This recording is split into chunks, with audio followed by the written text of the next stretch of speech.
Eu acho que tem um critério que a gente pode usar para diferenciar aqui. Sim, uma coisa é você dividir a sociedade, você fazer um discurso mais do nós contra eles. Outra coisa é você pega uma parte da sociedade que te apoia. Mas é como ele falou, eu não estou colocando a parte de autoritarismo. Dá ela o status de povo, o único que realmente fala pelo povo, o resto são inimigos, desejos espúrios, interesses escusos, e legitima, com base no interesse dessa parte e no interesse do seu projeto político, que qualquer regra, qualquer instituição da democracia liberal possa ser solapada em nome dessa suposta vontade do povo, que no fundo nada mais é do que o próprio projeto de poder daquele líder ali. Então, isso que o Bolsonaro vem fazendo. O PT podemos analisar. Do ponto de vista da corrupção, poderíamos concordar. Ele e todos os outros partidos. Agora, do ponto de vista do ataque direto ao funcionamento das eleições, ao funcionamento da investigação, ao funcionamento de todas as instituições brasileiras, mas não tem nada que se compare. Vamos lá, só exemplificando aqui, Bolsonaro afirmou que houve fraude nas eleições passadas e ameaçou diversas vezes não reconhecer o resultado. Chegando o resultado, estamos vendo aí milhares de pessoas seguindo exatamente o que o Bolsonaro sempre falou e que os críticos sempre apontavam. Outro ponto, Bolsonaro enterrou qualquer possibilidade de investigação e de processo, e de julgamento e de condenação da corrupção neste país. O PT, por mais que tenha sim se envolvido em corrupção, é óbvio que teve, é óbvio que não foi tudo mentira, aconteceu mesmo, mas também fortaleceu essas instituições que acabaram, inclusive, acusando e processando o próprio PT. Mas você não acha que eles tentaram derrubar essas instituições também? Não, pelo contrário, fortaleceram. Pelo contrário. Eu não sei se a gente passou sobre a parte do populismo, já fechando só dois exemplos. Não passou. Dilma sofreu impeachment. Exemplo, Lula foi preso, Dilma sofreu impeachment, Haddad perdeu uma eleição majoritária para presidente. Em nenhum desses casos, a gente viu nada próximo da palhaçada golpista que a gente está vendo agora. Essa é a diferença. O PT fala que foi golpe, tudo bem? Eu acho que... Não, claro que tudo bem. Se você só está falando... Se é só, porque é isso que os defensores do Bolsonaro dizem. Não, mas é só palavra. Tá aí. É ação, mas plano, não é um ataque às instituições, ação, eles falaram que não plano. Teve uma associação. Direção, Rafael, é um passo nessa direção, mas judiciário entre a palavra e a ação Senado, há um longo presidente do judiciário foi no Senado, reinterpretou a leitura da Constituição, separou a condenação da Dilma da perda de direitos políticos. Ela foi condenada, ela perdeu o mandato presidencial e ela aceitou, ela não fez um ai. O presidente do judiciário vai até a casa do Senado, que é o legislativo, eles se juntam, fazem um processo legislativo, fazem um processo de impeachment, como colocado na Constituição, tá lá, são dois poderes cumprindo o seu dever. O PT fala que foi golpe, então não vale. Não, o PT aceitou. A Dilma saiu do poder. Eles não tinham escolha, eles iam fazer o quê? Exatamente. Eles jamais partiram do princípio que houve escolha. Eles sempre obedeceram. Eles não tinham o que fazer.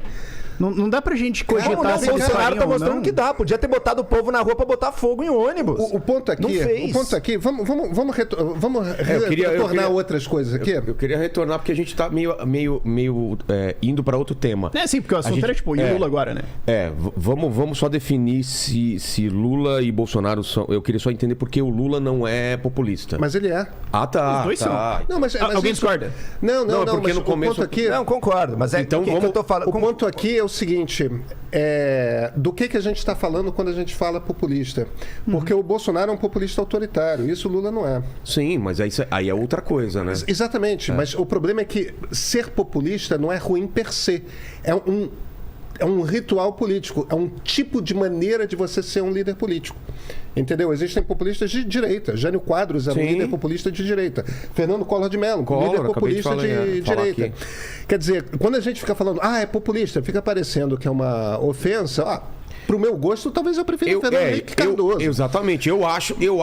Mas aí é uma questão estética. Eu acho ruim. Entende? Eu acho que a gente poderia ter avançado. Mas entendo que nesse momento aqui, eu já falei isso várias vezes, a gente não tem espaço para os moderados. A gente ou foi pro caricato ou para essa coisa mais populista, entendeu? O discurso do PT, eu acho que o discurso do PT já foi bastante populista e às vezes é bastante radical. No exercício do poder, eu não diria que o Lula foi particularmente populista de dividir a sociedade, eu diria mais, nessa campanha, é que o Lula também é um líder político profundamente talentoso no exercício do jogo da política. E de entender o zeitgeist. Ele entende que o tempo agora é diferente daquele Lula que precisava provar para todo mundo. Se você olha para a campanha do Lula desse ano, se você olha para 14, que foi a campanha da Dilma, foi uma campanha, talvez a campanha mais populista do PT. Exato.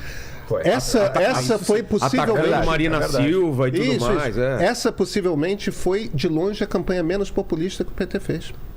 Pelo contrário, foi uma campanha de grandes coalizões, de grandes reuniões, então, estamos todos juntos. Eu concordo nesse ponto, que ela foi menos populista, mas a figura dele... Por quê? Atrai essa coisa de eu sou o salvador, eu vou a gente contra eles. O ponto inteiro ainda é uma congruência. O tema inteiro era isso. Mas eu acho que ele não falou em projeto, consegue... não falou em nada. Foi assim, eu vou salvar, eu vou trazer de volta... Como? Salvando, entendeu? Essa foi a maneira dele se expressar. Eu fui injustiçado. Sabe qual é a questão aí? Eu acho que a gente tem que fazer um bocado de separações. Primeiro a gente tem que entender qual é a... Mas eu não estou falando em nenhum momento que são parecidos, Não. Eu não estou entendendo são tipos de populismo diferentes. E eu não estou entendendo o que você esteja. Eu acho que não dá para a gente classificar como populista a campanha de 2022 do Lula. Embora o Lula seja um político que sabe ser um líder populista. Exato. Quando faz sentido para ele eleitoralmente. Agora, no fim das contas, o jogo da democracia liberal é um jogo que tem determinadas regras. E você tem que ganhar aquela eleição. E para você ganhar aquela eleição, evidentemente, você tem que atrair uma quantidade maior de votos. Para você atrair uma quantidade maior de votos, são várias as ferramentas que você tem à sua disposição dentro do jogo. Hoje, desde a última eleição, mudou muito com redes sociais e tal. É outra briga. Você viu que o PT quase perdeu o poder dele na população nessa mudança. Exatamente. Essa mudança de fase. De o PT não mobilização. Agora começou a melhorar um pouco, mas mesmo assim não... Essa eleição tem uma característica que a política brasileira, não só a política brasileira, mas isso tem muito a ver com as redes sociais. A política de boa parte do Ocidente foi polarizando cada vez mais. No sentido de que cada vez o centro vai desaparecendo. Depois até quero entender por que vocês acham que aconteceu essa coisa. Claro, mas só pra gente não se perder, o centro vai desaparecendo. Então você tem que organizar candidaturas que são grandes tendas, essa é a expressão que os americanos costumam usar, são grandes tendas que reúnem uma quantidade muito grande de pessoas. No caso do Lula, ele se tornou repentinamente a grande tenda da nova república, dos valores da nova república. Em oposição à campanha que o Jair Bolsonaro estava travando. Bicho, como é que você bota no mesmo pacote gente que quer votar na Simone Tebet e gente que quer votar no Ciro Gomes? São, do ponto de vista econômico, absolutamente antagônicos. Entendeu? Enquanto a Simone representa os valores por exemplo, da equipe econômica do ex-presidente Fernando Henrique, o Ciro representa um projeto nacional desenvolvimentista que remete a Geisel, a JK, a João Goulart, a Getúlio Vargas, tudo mais, a própria Dilma. O PT tem essa capacidade de ter sido um partido que governou com Palocci e governou com Manteiga. Foi para os dois lados na economia.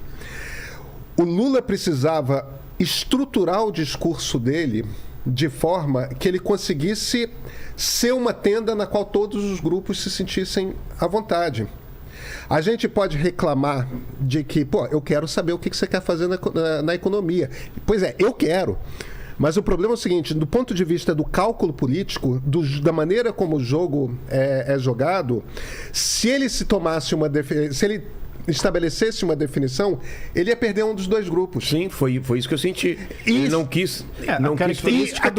O resumo da campanha do Lula era não ser o Bolsonaro. Exatamente. Mas é isso. Até porque a característica do Bolsonaro era ser o antipetismo. Mas qualquer outra posição que ele tomasse, ele perderia apoio. É isso que eu ia falar. Eu queria até colocar essa provocação. Não foi exatamente o antipetismo que elegeu o Bolsonaro e o antibolsonarismo que elegeu o Lula? Porque a única coisa que unia todo mundo somos contra o Bolsonaro. Esse era a grande São tenda. Duas forças determinantes, sem sombra de dúvida. Mas acho que junto delas tem outras coisas também. Tem. Por exemplo, deixa eu só fazer uma pontuação a cabeça aqui. do leitor Deixa eu só fazer uma pontuação aqui. É que eu acho que não é...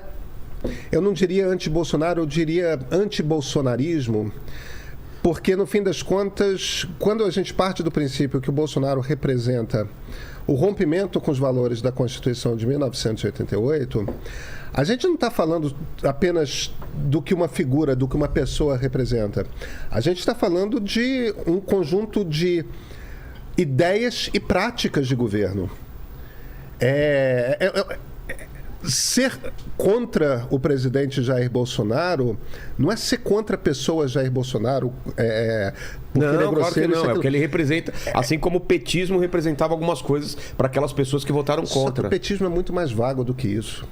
O petismo no governo foi muitas coisas diferentes. O Bolsonaro é muito mais constante. É muito mais fácil você definir o que é um governo do Bolsonaro do que você definir o que é um governo do PT.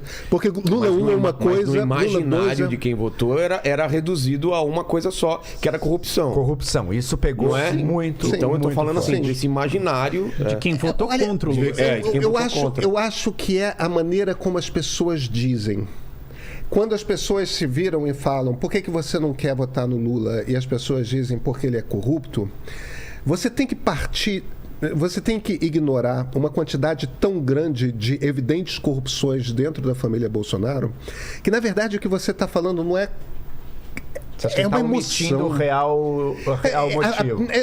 Eu acho que não necessariamente as pessoas sequer têm consciência. Eu também acho. Acho que a maior parte das pessoas não entra nesse conceito. E quem é antibolsonarista tem também uma questão central de valores, de falas e de não sei o que também, que isso ofusca todo o resto, assim como no petista é corrupto, é ladrão, sabe? É uma cegueira que para algumas pessoas é evidente que ela sabe que ela está reduzindo aquilo a uma coisa só, mas para grande parte não, cara. Eles realmente acreditam nisso. Eles acreditam que acreditam nisso. O partido do meu candidato não tem nada de corrupção e o outro tem gente que acredita realmente.